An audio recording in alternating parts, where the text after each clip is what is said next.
네, 오늘의 정치권 이슈 박원석 전 국회의원, 박정화 전 국민의힘 선대본부 공보수석 부단장 두 분과 집중 분석해 보도록 하겠습니다.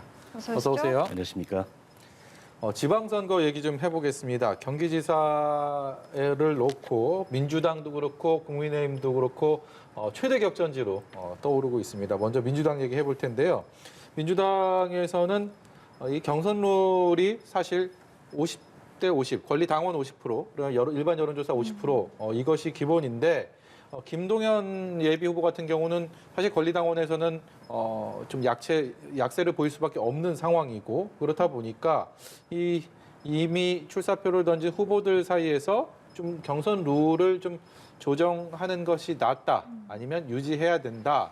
충분히 갈등의 소지가 있어 보입니다. 어떻게 생각하십니까?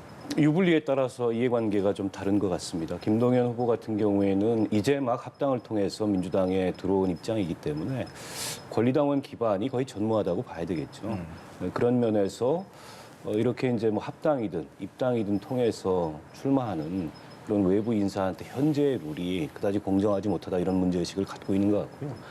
근데 이제 김동연 대표의 말씀하시는 걸 들어보면 그럼에도 불구하고 당이 정한다면 어쨌든 룰을 따르겠다 이런 의사표현은 하고 있어요. 그에 반해서 안민석 의원이나 염태영 전 시장 같은 경우에는 오랫동안 선거를 준비해왔던 분들이고 예. 아마 권리당원 확보도 상당수 진행이 됐을 거란 말이죠. 때문에 원칙대로 해야 된다 이런 입장인 것 같은데 조정식 의원이 최근에 100% 시민 경선으로 하자 이런 새로운 제안을 내놨어요. 그건 아마도 이제 지금 대선 이후에 민주당의 입당 러시가 일어나고 있고 또 이번 경기지사 선거에 대한 국민적 관심이 큰데 예. 이게 이제 당내 경선으로 한정짓지 말고 일종의 이제 국민 선출 방식으로 즉 도민 선출 방식으로 오히려 좀 정치를 더 확장해서 하자 이런 제안이면서 조정식 의원이 상대적으로 인지도가 좀 부족하시잖아요. 예. 여론조사 결과에 나오듯이. 그러니까 본인의 그런 부족한 인지도를 고려했을 때 이게 이제 여론조사 방식을 좀 피하고 싶은 그런 의도도 담겨 있는 것 같은데 근데 이렇게 주자들 간의 이해관계가 엇갈리면 정해진 대로 갈 수밖에 없습니다. 그래서 제가 보기에는 공천룰 변경은 현실적으로 좀 어렵지 않을까 그렇게 전망합니다. 네. 한편 또 송영길 전 대표의 서울시장 출마를 두고 뭐 친문단체에서도 공개적인 반박이 나오고 있고 이런 가운데 명심 논란으로까지 지금 좀 번지고 있는 상황인데 이거 송 대표 출마에 이재명 상임고문의 뜻이 작용했느냐를 두고 또 명심은 없다 이렇게 또 반박을 한 상황이거든요. 이걸 단순한 계파 갈등이다라고 봐야 되는 건지 아니면 그 이상인 것인지 어떻게 좀 보고 계신지요? 대선 때 계속 쭉 나왔던 소위 말하는 이재명의 민주당으로 가느냐 아니면은 뭐 이재명의 민주당이 완전하게 되지 않느냐 이런 기로에 있는 것 같아요. 그리고 송영길 전 대표가 이제 서울시장 출마 얘기가 나오면서 전국을 좀 순회했잖아요. 그때 당시에 일부 젊은 의원들 그다음에 특히 이제 그 이재명의 복심이라고 할 수 있는 정성 의원 등이 좀 송영길 전 대표를 만났는데 그 만난 건이 정말 이재명 상임 고문의 뜻인지 아니면 송영길 대표를 만나는 상황에서 우연히 그런 게 소개가 됐는지에 대한 민주당 내 의원들의 설왕설래도 있더라고요. 제가 볼 때는 지금 현재 송영길 대표의 서울시장 출마권에 대해서 이대로 주저앉을 수 없다라는 그러니까 이재명 상임고문의 조기 등판을 원하는 한 파와 그렇지 않은 기존의 친문 내지는 전통적인 민주당 계파 간의 알력 그리고 향후 민주당이 어떻게 가느냐에 대한 이 진로에 대해서 서로 다른 얘기들이 나오는 과정에서 이런 것들이 생기고 있지 않나라고 예상이 됩니다. 그래서 제가 볼 때는 송영길 전 대표 건이 이번 주 내에 어떤 식으로 정리되느냐에 따라서 민주당 내 이제 광역 후보군들도 결정이 어떻게 될런지 그리고 민주당의 향후 방향 그리고 이재명 상임고문의 지방선거를 기점으로 한 조기 등판 뭐 굉장히 많은 것들이 결정되지 않을까라고 주목되게 보여지는 대목입니다. 네. 어찌됐든 간에 송영길 전 대표는 내일 후보 등록한다고 하고 예상보다 훨씬 더 민주당 내 송 전 대표의 서울시장 출마를 둘러싸고 이 내용이 격화되고 있는 이 상황 이번 주 안에 많은 것이 정리될 것이다라고 전망을 하셨는데 어느 쪽으로 좀 어떻게 가닥을 잡아갈 것으로 전망하십니까? 글쎄, 저는 결국에는 이게 여론 민심 그리고 명분 이런 게 굉장히 중요한데 명분 측면에 있어서 송영길 전 대표의 출마는 사실은 굉장히 좀 부족하죠. 왜냐하면 이분이 이제 인천에서 5선 국회의원을 하셨고 인천시장까지 지내셨기 때문에 서울시정에 대해서는 그동안에 뭐 별다른 이제 고민이나 비전이나 자기 계획이나 이런 것들을 보여준 바가 없고 또 이제 막 대선 끝난 지 한 달밖에 되지 않았는데 일종의 이제 패장이지 않습니까? 네. 그 패배의 책임을 지고 당대표직을 사퇴했고 대선 중간에 586 기득권을 내려놔야 된다라는 취지에서 차기 총선 불출마 선언까지 했어요. 근데 이렇게 차기 총선 불출마까지 얘기하면서 기득권을 내려놓겠다. 대선 패배의 책임을 지겠다고 한 지 얼마 지나지 않아서 서울시장 선거에 출마한다는 것은 무엇보다 국민적으로 명분이 굉장히 부족한 일이죠. 아마 민주당 내에서도 여러 갈래 반대의 목소리가 나오는데 공이 그 일치된 바는 명분이 없다. 근데 이 정치에서 명분을 잃으면 그 선거나 그 정치는 사실은 성공하기가 어렵거든요. 예. 그런 면에서 봤을 때 저는 송영길 후보의 의지는 강하고 또 송영길 대표의 출마를 긍정적으로 해석하는 당내 여론에도 불구하고 저게 그다지 좋은 선택이 되지 못할 거다. 그런 점이 아마 당내에서는 계속 목소리가 나오지 않을까 싶습니다. 예.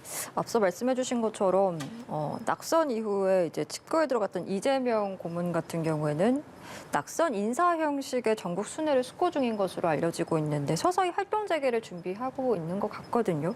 근데 한편으로는 또 부인 김혜경 씨의 사법 리스크가 본격화되고 있는 시점이라서 그 등판 시점을 두고 좀 고심이 깊을 것 같습니다. 내부적으로 여러 가지 얘기가 있는 것 같아요.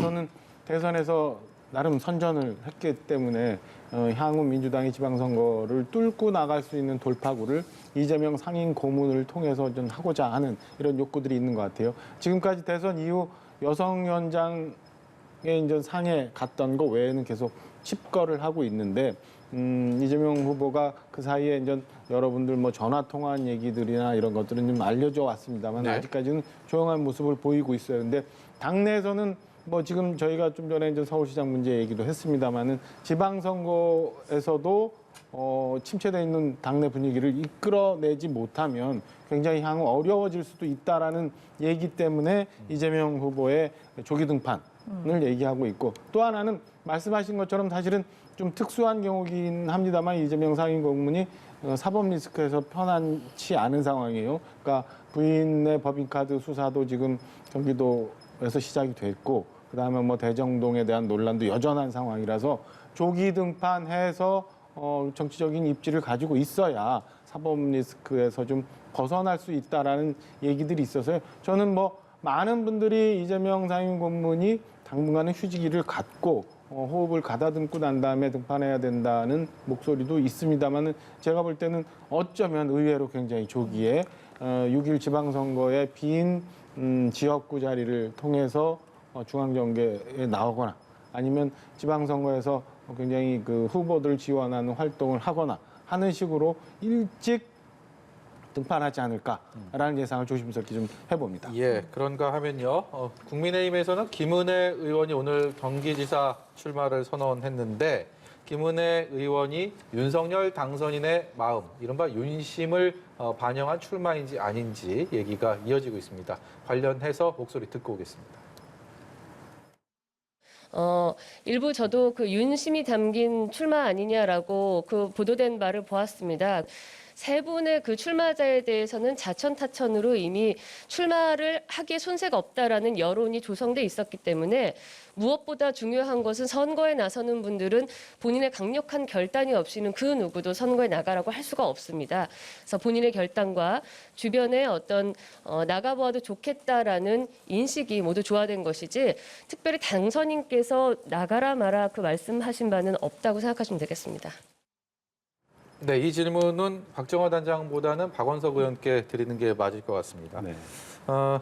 언뜻 생각하면 윤심이 있을 것 같은데 공식적으로는 없다라고 얘기를 하고 있습니다. 당선인 입장에서는 새로운 국정을 이끌어가는 데 있어서 그래도 호흡이 맞는 광역자치단체장이랑 함께하고 싶은 게 이심전심 그럴 텐데 문제는 윤심이 없다라고 하고 있는 상황이고 김은혜 의원의 이 출마 비롯한 또 앞으로 이어질 출마 러시 어떻게 전망을 하시고 윤심이 반영됐을까요? 어떻게 생각하십니까? 저는 윤심이 있다면 조금이라도 승리 가능성이 더 높은 후보에게 있을 가능성이 높다. 왜냐하면 지금 임기 초반이기 때문에 이번 지방선거 결과가 여소야대 지금 이 정치 지형에서 윤석열 당선인한테 굉장히 중요해요. 예. 특히 이제 경기도는 대선도 열세였던 지역이고 대대로 사실은 민주당이 그 열세를 면치 못하는 그런 지역인데 여기서 다시 민주당한테 내준다면 어떻게 보면 정권 초반의 국정 운영이 굉장히 어려울 수가 있습니다. 그래서 저는 윤심이 있다면 승리 가능성이 높은 쪽에 있을 가능성이 높다고 보고 일단 김은혜 의원의 출마는 당의 경쟁력을 제고하는 데 상당한 도움이 될 거라고 봅니다. 그러니까 김은혜 의원 출마 선언 전에는 유승민 그 대표의 독주 체제였고 뭐 일각에서는 우선 공천, 전략 공천 얘기까지 나왔어요. 근데 이제 유승민 대표 약점은 뭐냐면 경기도에서 단 하루도 정치를 해보신 적이 없어요.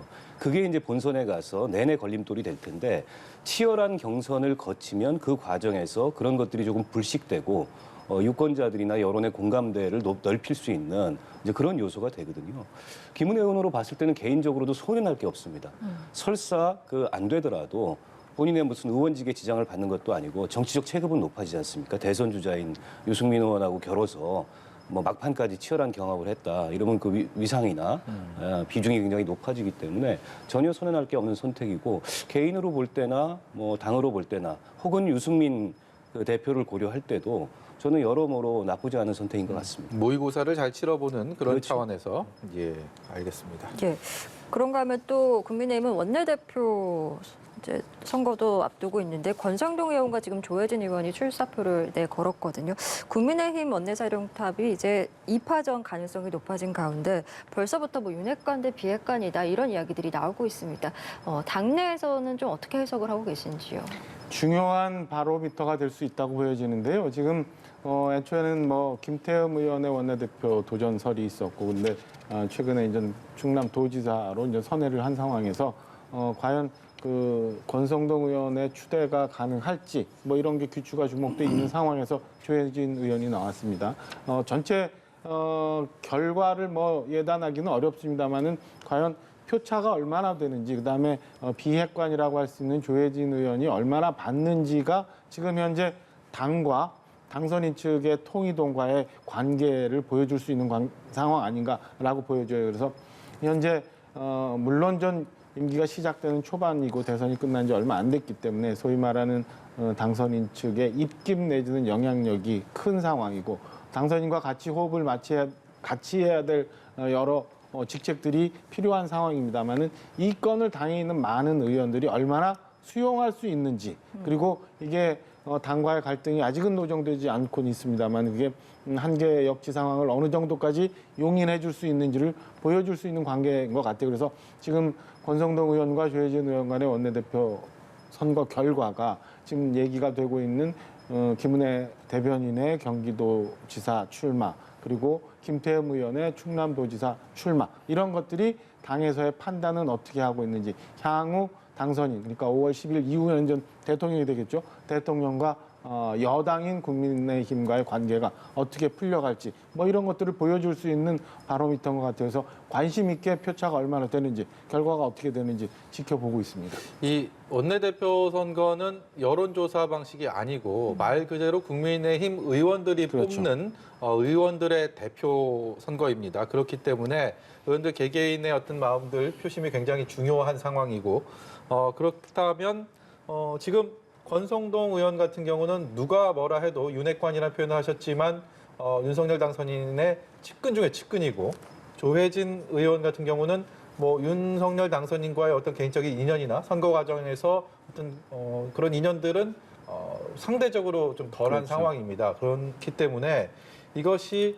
지금 말씀하신 것처럼 윤석열 당선인과의 이 거리감에 따라서 의원들의 마음이 갈릴 것인지, 아니면 자기 마음을 좀 드러내지 않고 있는 수면 아래에서 표현하지 않았던 그런 표심을 또 조혜진 의원에게 몰아줘서 어떻게 보면 대이변을 일으킬 수 있을 것인지, 그런 것이 관전 포인트 아니겠습니까? 그러니까 제가 볼 때는 그게 중요한 부분인 것 같으니까 윤석열 당선인이 사실은 당에 입당한 지가 채 1년이 안 된 상황이거든요. 그리고 이후에 이제 경선 과정을 거치면서 그러니까 최종 경선 후보가 됐고 이후에 이제 대선을 통해서 이제 당선인이 됐는데, 그 와중에 일부 뭐 직책이나 당직이나 선대본부에서의 소외된 의원들이 과연 어떻게 생각하고 있는지, 지금 현재 윤핵관이라고 일컬어진 분들의 이제 드라이브에 대해서 당은 과연 얼마나 이거를 용인 내지는 수용하고 있는지, 그리고 지방선거에서의 당원, 그동안의 당원들, 그다음에 의원들의 역할이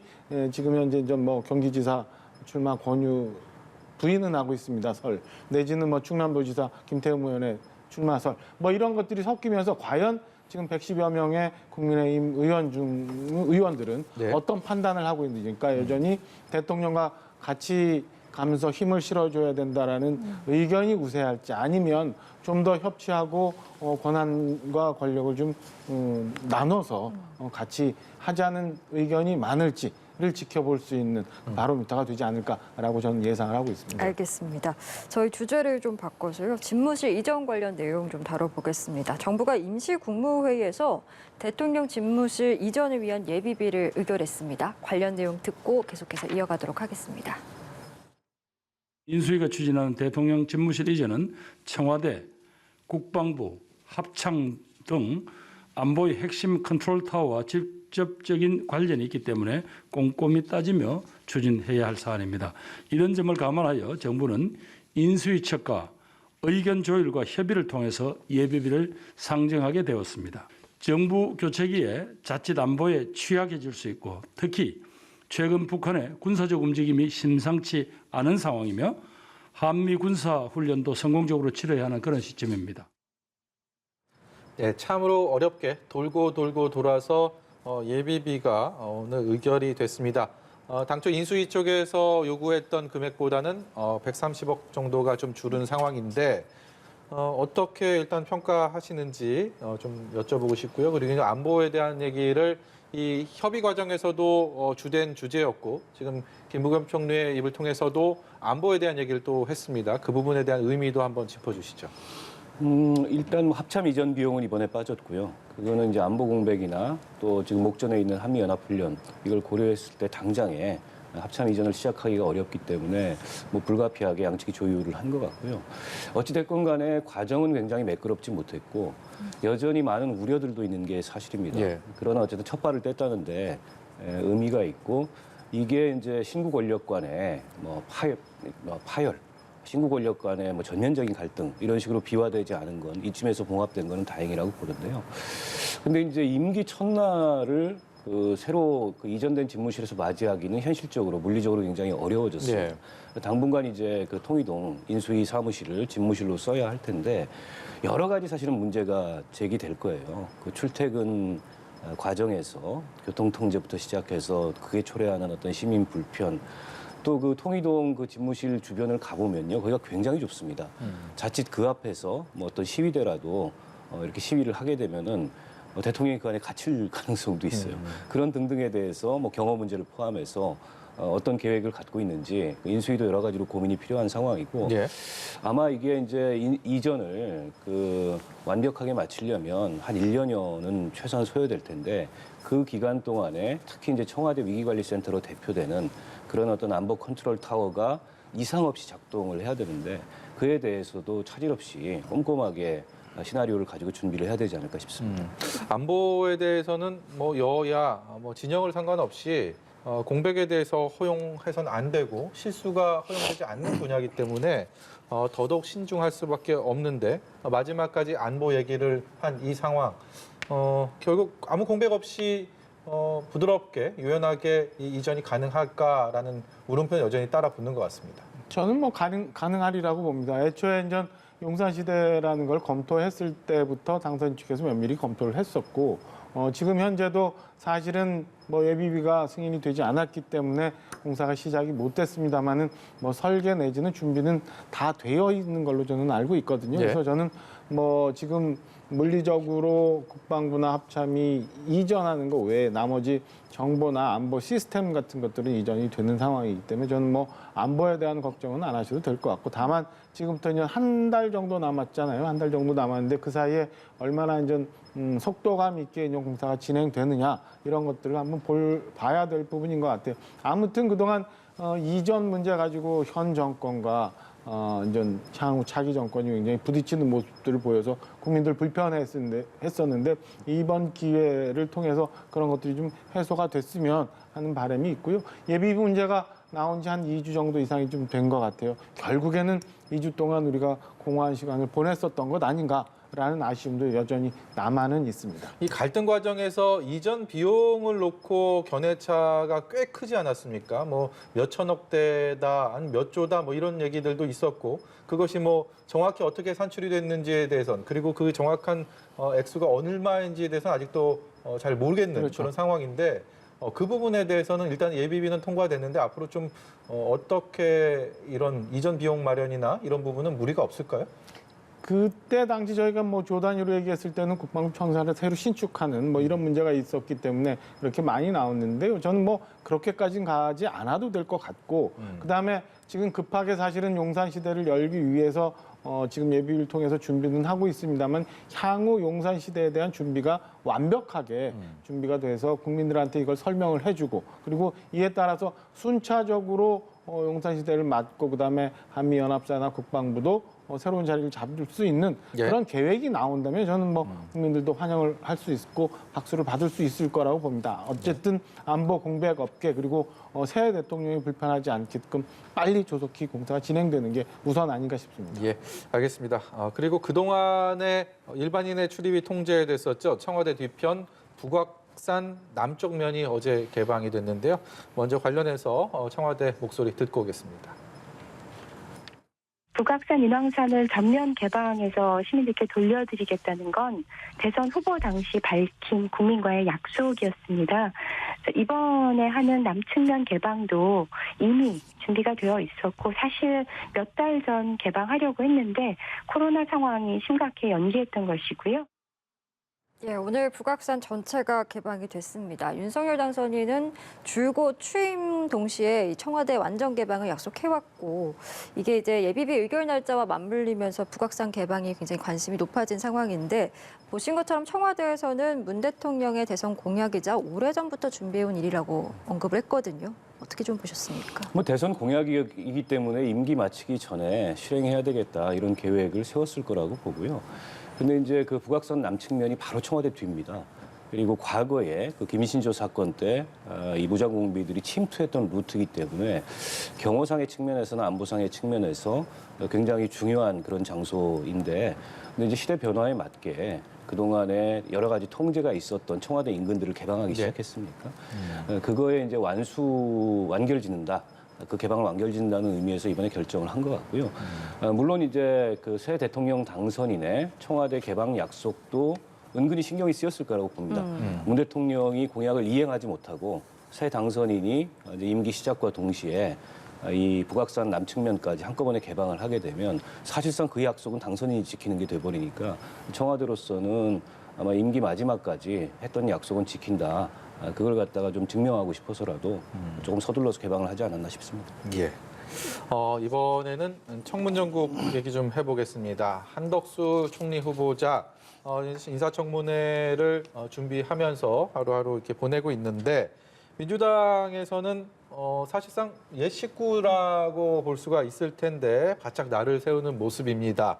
고문료가 지금 도마 위에 올라 있는데 이 검증을 본격화하겠다라는 의지를 숨기지 않고 있는데, 이 상황은 어떻게 전망하시는지 두 분께 차례로 좀 여쭤볼게요. 일단은 지방선거가 너무 밭이 있어서 이 양측에서 모두 이렇게 갈등 구조가, 갈등 국면이 좀 조성되고 있는 것 같아요. 근데 다만 새 정부가 시작하는데 조각과 그다음에 정부 조직 개편에 관해서는 저는 좀 민주당도 많이 좀 도와줘야 되는 것 아닌가라는 기본적인 생각은 갖고 있습니다. 다만 한덕수 지명자에 관해서 보면은 4년 4개월에 18억이라는 얘기가 나오잖아요. 그래서 일단 뭐 개운치는 않은 것 같아요. 제 입장에서도 보면은 너무 액수가 많아서 하루하루 우리 전 살고 계시는 서민들 입장에서는 상당히 적지 않은 거라서, 그때 당시에 김현장에서 한덕수 지명자가 어떤 일을 하고 저만큼의 고문료를 받았는지에 대해서 본인이 해명해야 된다고 생각을 합니다. 그리고 어제 일부 기자들한테 얘기했던 것처럼 뭐 청문회에서 다 설명하겠다라는 자세 말고 지금부터도 사실은 청문이 시작이 된 거거든요. 언론을 통해서, 국민을 통해서 청문이 시작이 된 거기 때문에 저는 뭐 최근에 청와대가 여러 논란이 있습니다만은 그런 거를 반면교사해서 본인이 적극적으로 해명하고 국민들이 납득할 수 있게끔 하는 설명이 우선 돼야 된다라고 생각해요. 그리고 다만 그게 그때 당시 한덕수 지명자가 어떤 일을 했는지에 대해서 국민들한테 납득이 된다면 저는 뭐 그동안 지명자가 갖고 있었던 경륜과 학식, 그다음에 우리 국가에 대한 헌신 뭐 이런 것들 통해서 저는 충분히 그 문제만 해결이 된다면 넘어갈 수 있는 문제 아닌가라고 생각을 해서 이렇게 비킬 문제는 아니다라고 생각을 하고요. 다만 이게 이제 김현장을 공직 생활을 모두 다 마치고 김현장에 가서 그동안에 갖고 있었던 경험과 경륜을 자문을 하면서 바친 게 아니라 공직에 들어갔다가 나오면서 다시 로펌에 갔다가 다시 또 공직에 갔다가 로펌에 갔다가 했던 과정들이 저는 국민한테 썩 유쾌하게는 다가오지 않을 수도 있다라고 보여지기 때문에 충분히 그 문제에 대해서는 저는 지명자가 설명을 해주고 국민들한테 납득할 수 있는 자세를 보이는 게 옳다라고 생각을 합니다. 박 의원께서는 이 고문료 논쟁이 어느 정도 높이의 장애물이 될 거라고 보십니까? 일단 18억이라는 4년 4개월 동안의 보수가 이제 국민 눈높이에 안 맞는 건 사실이고 국민들의 감정선을 건드릴 가능성이 높죠. 과거에도 뭐 안대희 전 대법관이라든지 고위공직에 지명됐다가 이 고액 보수 논란을 넘지 못하고 낙마했던 그런 사례들이 있고 한덕수 전 총리는 법률가가 아닙니다. 법률가가 아닌데 그 많은 돈을 받으면서 김현장에서 어떤 역할을 한 거냐. 사실은 고위 관료 출신으로서 정부 정책에 대한 로비스트 역할을 한 거 아니냐. 이런 의혹이 있습니다. 때문에 우리 박정화 대변인께서 말씀하셨듯이 김현장 재직 중에 실질적으로 한 역할이 뭐냐. 이에 관련된 어떤 논란이 하나 크게 형성이 될 수 있고요. 공교롭게도 이분이 2번 김현장에서 근무를 하셨는데 그 외환은행과 관련해서 외환은행 불법 인수 또 먹튀 매각 논란이 있었던 그 론스타 사건을 김현장이 대리를 했는데 오랫동안 그 인수 시점과 그다음에 매각 시점 두 차례 다 김현장이 근무하실 때 그게 일어났거든요. 그래서 고위 경제 관료로서 론스타의 그런 불법적인 외환은행 인수 혹은 먹튀 논란을 부르는 매각에 어떤 형태로든지 관여한 게 아니냐라는 의혹이 제기되고 있는데 그와 관련돼서 모종의 역할을 했다는 게 드러나거나 혹은 그 쟁점이 크게 불거지면 청문회에서 굉장히 논란이 커질 가능성이 높다고 보고요.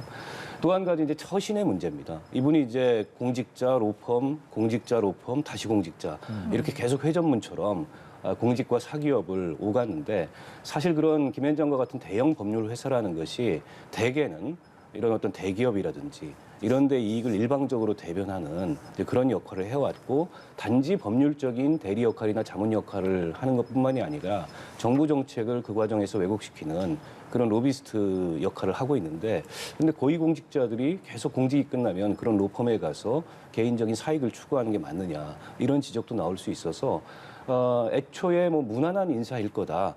무난하게 국회를 통과하지 않겠느냐 이런 예상과는 다르게 이 쟁점이 굉장히 커질 가능성이 높다고 보고요. 다만 이제 민주당으로서 부담스러운 거는 지방선거를 며칠 앞두고서 새 정부 출범하는데 또 발목 잡기 하고 또 재뿌리냐. 이게 아마 민주당으로서는 그 인준 표결에 임하는데 가장 큰 정치적 부담이 아닐까 싶습니다. 예. 그런저런 상황들 다 반영해서 민주당이 낙마까지도 염두하고 밀어붙일 가능성이 있다고 보십니까? 결국에는 단지 18억이라는 보수를 받았던 것 이상의 새로운 사실이 나오느냐 그리고 그에 대해서 여론이 어떻게 반응하느냐가 관건이 되지 않을까 싶습니다. 예, 알겠습니다. 이런 가운데 윤석열 당선인의 내각 인선 작업이 속도를 내고 있습니다. 이르면 모레 이제 인선안이 공개될 것으로 보이는데 대통령실을 이끌 비서실장 인선은 좀 늦어지는 모습이거든요. 뭐 여러 인물들 지금 화면통에 오르곤 있는데 어떻게 좀 전망을 하고 계신지도 들어보고 싶습니다. 구심인 것 같아요. 그러니까 나머지 내각보다는 오히려 청와대 구성이 더 힘들어 보이는 것 같고 윤석열 당선인이 정치권에 오래 있지 않았기 때문에 비서실장의 역할이 그 어느 때보다도 중요한데 적임자를 찾기가 어려운 상황인 것 같아요. 통일동 당선인 측에서는 뭐 경제 원팀에서 비서실장도 경제 전문가 이렇게 구해서 지금 경제 회복에 굉장히 열의 내지는 그 노력의 모습을 보이고는 있습니다만은 저는 뭐 비서실장이 꼭 경제 전문가가 꼭 돼야 된다는 것보다는 지금 현재 원외 인사로서 당선인과 호흡을 같이 하면서 복잡한 청와대 내부 부처 그리고 국회와의 관계를 아우를 수 있는 그런 사람을 찾고 있어서 저는 당분간 시간이 좀 제법 가지 않을까. 그리고 당초에 얘기가 됐었던 것처럼 현재 당선인 비서실장하는 장제원 의원 같은 경우는 물론 다른 조건은 다 맞습니다만은 너무 대통령 당선인과 너무 가깝다 내지는 현역 의원이다라는 게 오히려 발목을 잡고 있는 것 아닌가 싶습니다. 그래서 최근에는 뭐 원희룡 전 제주지사, 그다음에 당선인의 정책을 맡았던 강석훈 전 경제수석, 뭐 이런 분들의 얘기도 나오고 있는 상황인데요. 말씀 주신 것처럼 비서실장 선임에 대해서는 좀 시간이 좀 걸리고 난항에 난항을 거듭하고 있는 실정인 상황인 것 같습니다. 예, 내각도 그렇고 대통령실도 그렇고 인사가 계속해서 쏟아질 텐데 박 대변인께서 특히 저 자리는 누가 될지 이렇게 주목해서 보는 그런 자리가 있을까요?